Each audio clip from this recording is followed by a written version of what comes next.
Reigning in light, grief.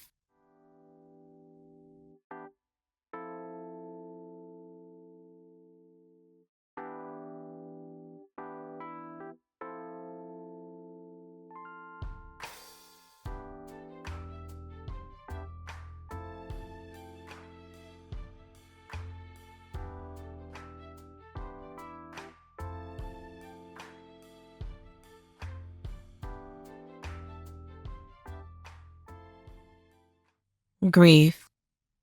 And sometimes there's a storm, so we brace ourselves and prepare to stand. As we continue on our journey, we may stumble upon grief. Grief is sorrow, it's extreme sadness, it's pain and sometimes misery. Grief is ease when our mind, body, and spirit work together to heal ourselves and to strengthen ourselves and from within. Grief is a time when we become immersed in the anguish of a loss. Memories and images replay and just won't seem to let up. Grief sets in, and right after, our brain sparks the fight or flight response. Fight or flight is a reaction to stress. It is a key to survival. Our mind senses a threat, and our nervous system goes into overdrive. And because of a maximum overload, it tells us to fight or to run. To move our body from fight or flight, we must breathe. We must calm ourselves and begin to accept what is or what was. Gently close our eyes. Deep breaths in, slow breaths out. Grief is a yearning. Grief is a plea. Grief is a cry. Deep breaths in, slow breaths out. Grief has the ability to overtake all parts of our body, our organs, our skin, our brain, our muscles, our bones, and our tissue. Grief ages us. Grief becomes a physical ailment. Grief interrupts our processing of incoming and outgoing information. Grief prevents true rest and relaxation. For all of this, we'll learn to breathe in calmness and peace. We'll envision a chair and just for calmness and peace. This chair is just for us alone, and is to be used for break times throughout our day. And not only during moments of grief or strife, but during moments of joy. If we plan to use this seat throughout all emotions that we experience, we'll be able to grow through all of the emotions that we experience. Deep breaths in, slow breaths out, and we'll gently open our eyes. We're learning that there are several stages of grief. During a time of loss, we may experience one, few, or all, and at the same time. There may be zero order to them. We may experience one longer than the other, and we may repeat one. Grief is not an indication of our strength, nor is it an indication of weakness. There is no right way to grieve, and there is no wrong way to grieve. Shock is the surprise. It may include feeling everything or feeling nothing at all. Denial is the brain's refusal to comprehend the loss. Avoidance of things and others may follow, and so that we do not yet have to accept the loss. Anger is where the pain of the loss lives. The anger might be directed towards the person or the thing that we've lost, and it may be directed towards others and even to ourselves. Anger is sometimes a necessary feeling when grieving, and it's okay to feel it. There's no need to suppress it. During all stages of grief, we need safe supports, and especially during anger. We want to get anger out and safely, and in a safe space. Bargaining is when the guilt and shame kicks in and turns into what ifs and should haves.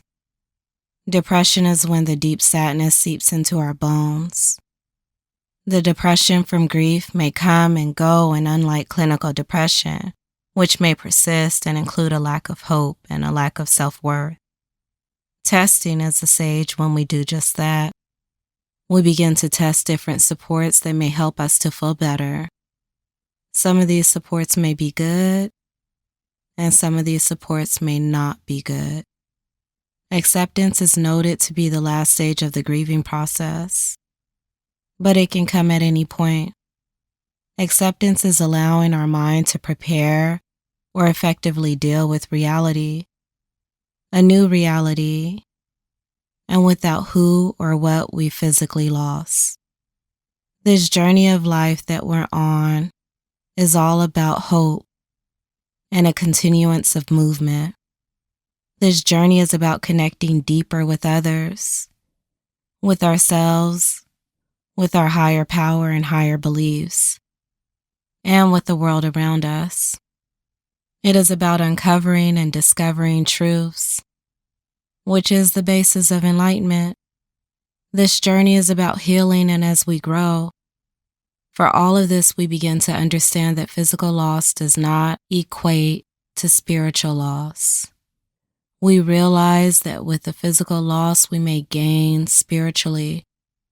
And this is if we leave our hearts and minds open to peace for ourselves and for our loss. We may recall the images and the messages that they've left us with and understand the part of their journey that has been given to us, and in some strange way to help us go further for ourselves and possibly for them. Again, this is the part where we allow the peace within acceptance to collide with faith. Grief is sometimes guilt and confusion, and at the same time, there is no time limit for grief, and there is no way around it.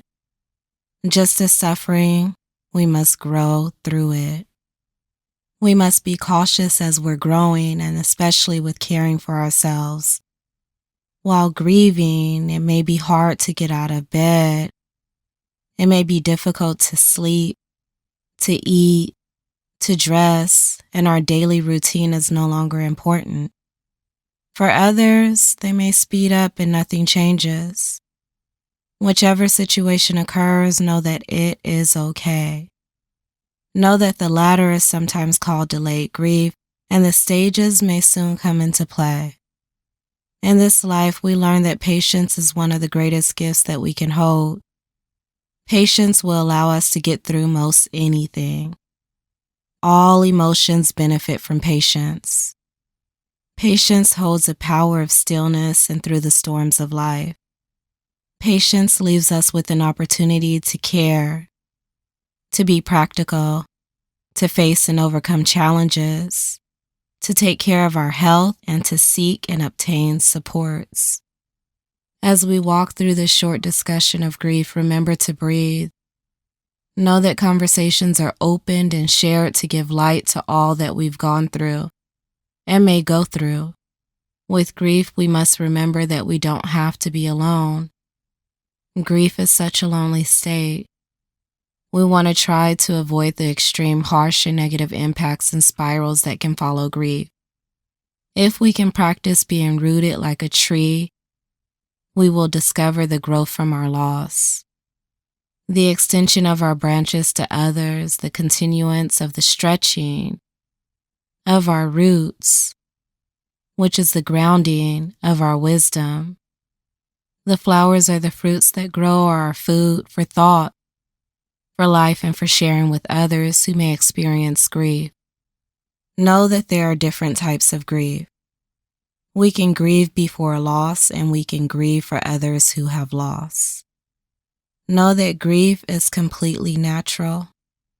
Know that just the same as all things, grief takes time and perhaps more than we like to spend or give. Today and tomorrow, be reminded of your beauty and the beauty of who and what you've lost. Grief is a part of the human experience. Raining in light is a peace offering, through the human experience.